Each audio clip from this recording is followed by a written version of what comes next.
I now give the floor to the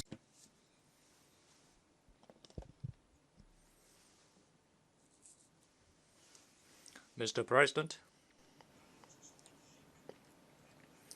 on behalf of the delegation of the Democratic People's Republic of Korea, I would like to congratulate you, Mr. Volkan Vosko, on your election as a President of the 75th session of the United Nations General Assembly. I am confident that under your able stewardship, this session will come to an excellent fruition. Mr. President, the current session of the UN General Assembly is taking place under the unprecedented circumstances, whereby the world pandemic has claimed more than 1 million precious lives and plunged the whole world into extreme anxieties and chaos.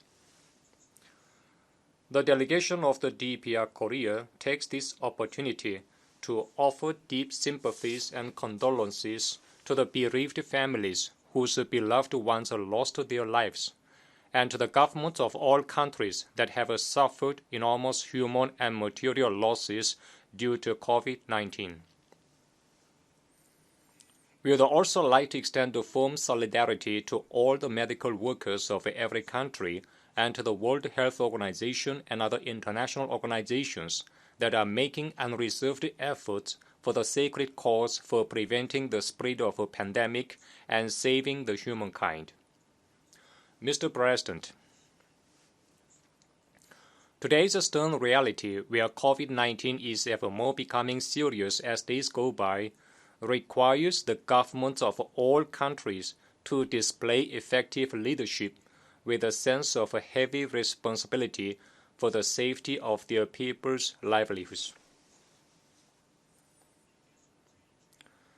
Thanks to the far-sighted leadership of the government of the DPRK taking the people-first policy as its political philosophy and idea, anti-epidemic situation in our country is now under safe and stable control.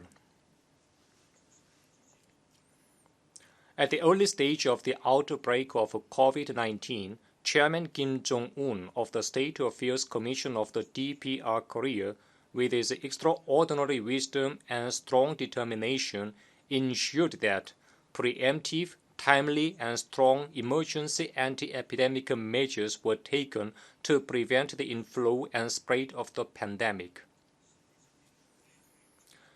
In response to the continuing world pandemic infections, a series of state measures are now being taken to block the virus inflow into the country, and all people adhere strictly to anti-epidemic regulations while maintaining the highest alert. The government of the DPRK will not tolerate even a smallest bit of slackness or concession, but further strengthen the state emergency anti-epidemic measures until the danger of the pandemic inflow is completely eliminated, thus firmly safeguarding the safety of the people and the security of the state. Mr. President, building a peaceful world without war is the consistent goal of the government of the DPRK. During the past several decades, we have done everything possible to safeguard peace and security on the Korean Peninsula and in the region. This notwithstanding, the nuclear threat on DPRK continues unabated, along with all sorts of hostile acts taking place before the very eyes. It is an undeniable reality of today that cutting-edge military hardware, including stealth fighters, continue to be introduced into the Korean Peninsula, and nuclear strike means of all kinds are directly aimed at the DPRK. The conclusion we have drawn is that peace never comes of itself by a mere wish of one side, and it is not granted by someone else either. In the present world, where high-handedness based on strength is rampant, genuine peace can only be safeguarded when one possesses absolute strength to prevent war itself.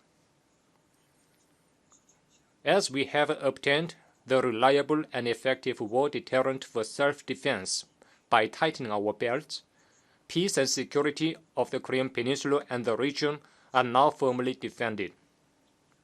Mr. President, based on its reliable guarantee for safeguarding the security of the state and people, the DPRK is now directing all its efforts to economic construction. It is a matter of fact that we badly need an external environment favorable for economic construction, but we cannot sell off our dignity just in the hope for a brilliant transformation, the dignity which we have defended as valuable as our own life. This is our steadfast position. At the historic fifth plenary meeting of the 7th Central Committee of the Workers' Party of Korea held in December last year, Chairman Kim Jong-un of the State Affairs Commission of the DPRK put forward an idea of breaking through the difficulties ahead of our socialist construction by confronting them head-on by dint of self-reliance. Great projects are being completed one after another on the basis of self-reliance and self-development to celebrate the 75th founding anniversary of the Workers' Party of Korea with brilliant labor achievements. At a time when the world was despairingly drawn into a catastrophe of a pandemic crisis, we in the DPRK launched the construction of a Pyongyang General Hospital as a modern medical service facility for the people, and its construction is now dynamically propelled in its final stage.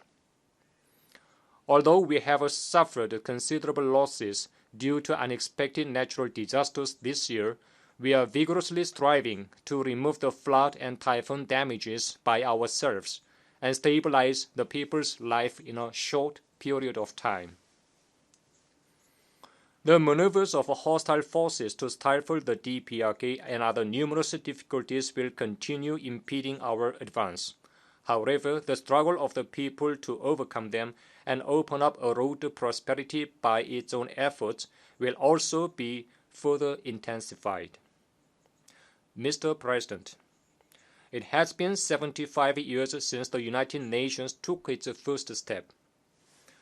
Humankind is looking back on the 75 years that have passed together with the UN and at the same time is picturing a better future. The main theme of this general debate, the future we want, the United Nations we need, reaffirming our collective commitment to multilateralism, reflects the demand of the absolute majority member states of the UN for building a peaceful and prosperous world on the basis of multilateralism.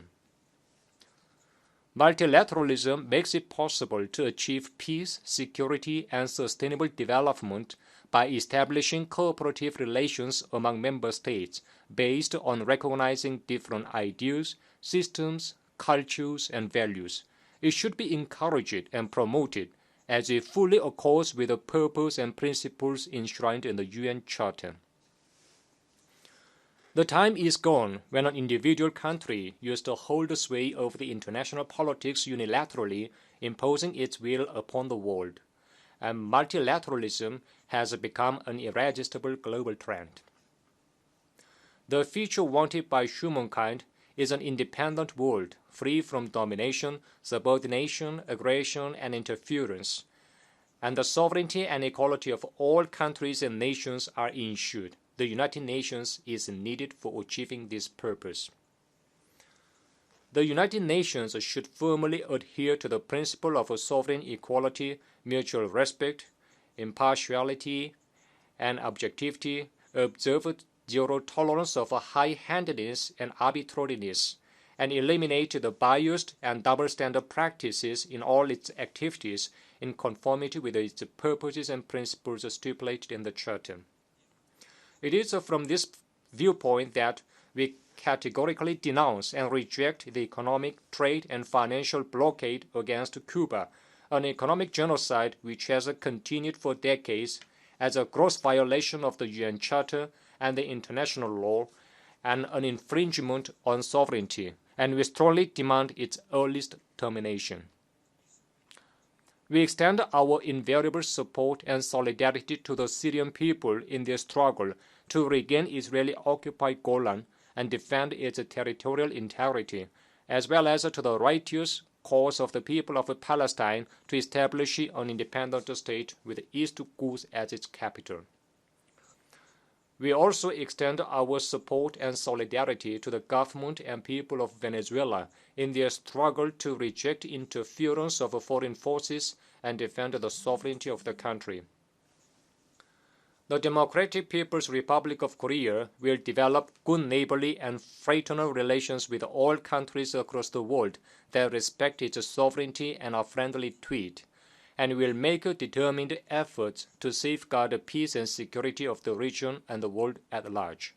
Thank you, Mr. President. I thank the distinguished representative of the Democratic People's Republic of Korea for his statement. I now give the floor to the distinguished representative of Uganda.